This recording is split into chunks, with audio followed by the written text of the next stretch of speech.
because he was driving the vehicle, and there's testimony to that, yes, he took possession and he's driving it away.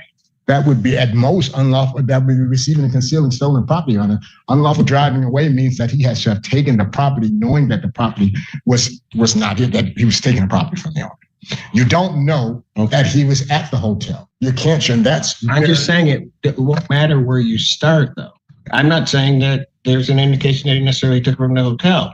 If you concede that point, I'm saying the unlawful driving away can happen at the point of the cul-de-sac. Then how do you get receiving and concealing stolen property? How do you distinguish the two if you're going to say it's always I'm not here for reasonable doubt. I'm not here to answer your questions. So you can go ahead with your argument. All right. So let's make sure that we're clear on that.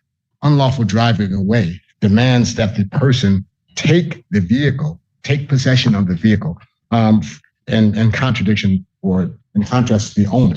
If he takes possession of the property from someone else who stole it, he's not an unlawful driver away of the vehicle. He may be someone who receives and conceals. The problem for the prosecution's case, Your Honor, is they have not established who took the property from the owner, or at least where the owner had the property last. And they have to do that.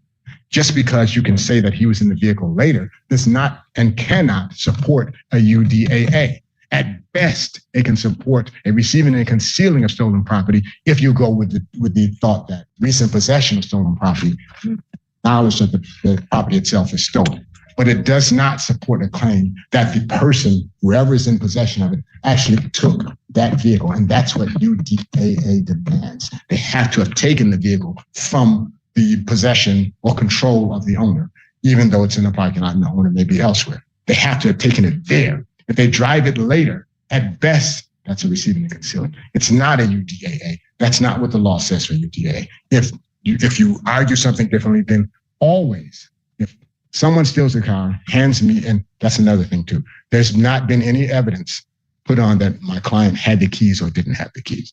But even getting past that part, getting past the notion that someone may have given him the keys elsewhere, I can concede that it's relatively recent possession, even though we don't have enough time, or we don't have a specific time period, how long the vehicle was taken or when my client would have come in possession of that vehicle. And that's important when he comes in possession. If someone else steals that vehicle and hands him the keys or hands him whatever, you cannot say that he drove that vehicle, or that he unlawfully drove the vehicle away, because that has to come in against the owner's possession and control, and not against someone or anyone else's possession and control. We don't know that any of the other two passengers didn't take that vehicle away, at least not from the evidence that's been presented here. That any of the other two passengers didn't take the vehicle and then give him possession later on. And that's important.